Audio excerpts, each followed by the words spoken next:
Well, how far has artificial intelligence come? The next step in this new technology will be spearheaded by a group of local university students. Chelsea Daniels explains. Two University of Canterbury academics have been appointed co-directors of the Turing Centre Zuric. The centre, located in northern Switzerland, will be dedicated to cutting-edge research in Turing studies.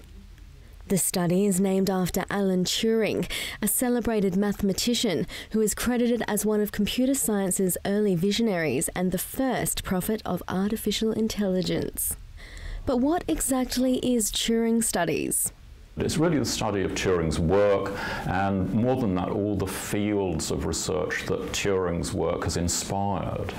I mean, Turing was one of these sort of like kind of multi-purpose geniuses. You know, some people who get a Nobel Prize will just be, you know, riveted into a very narrow field of inquiry, and they'll spend their lives doing that. But Turing just, you know, moved from one subject to another subject to another subject, you know, did his genius contributions to those fields. UC Distinguished Professor Jack Copeland and UC Associate Professor Diane Proudfoot are both internationally renowned researchers in the field. And Jack is excited about the opportunity to make ties with such a prestigious European university.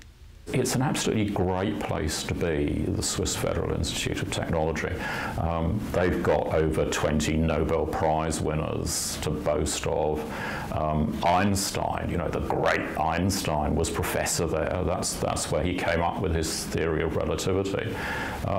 So it's a real intellectual powerhouse. It's ranked the top university in continental Europe. What does this mean for the University of Canterbury, having such an integral link to Europe? Terrific development for Canterbury. I mean, it's great in particular for our students. It provides this kind of portal in the centre of Europe for, you know, Canterbury people to get right into the research nexus in Europe. I mean, staff will be able to travel, you know, both ways along this new link. ATH people will be able to come to Christchurch, which will be great. They'll be able to give public lectures on, you know, Nobel Prize type research here in Christchurch. Alan Turing was involved in cracking coded Nazi messages in World War II, aiding the Allies' defeat over the Germans. Suddenly people said, well, wow, there's this guy that nobody knew about who was kind of up there with Churchill and Eisenhower. And people estimate that he might have shortened the war, his work, the work he was involved in, might have shortened the war by 2 years, perhaps even more, 2 to 3 years, which equates to a lot of lives, maybe 7 million lives, thanks to the code-breaking work that Turing did. The pair are excited to bring a Christchurch flair in their collaboration with leading European researchers.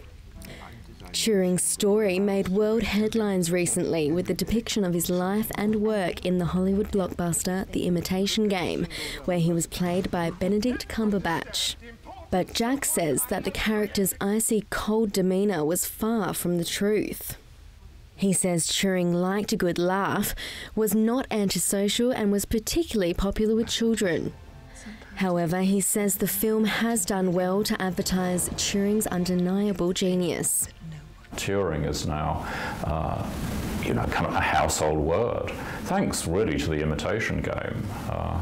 You know, for all its, you know, inaccuracies, it's done a great thing for Turing.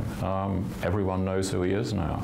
But as to your question of what his greatest achievement was, well, you know, saving approximately 7 million lives, that's got to be up there amongst anyone's greatest achievements. If you speak a word of what I'm about to show you, you will be executed for high treason. It's beautiful.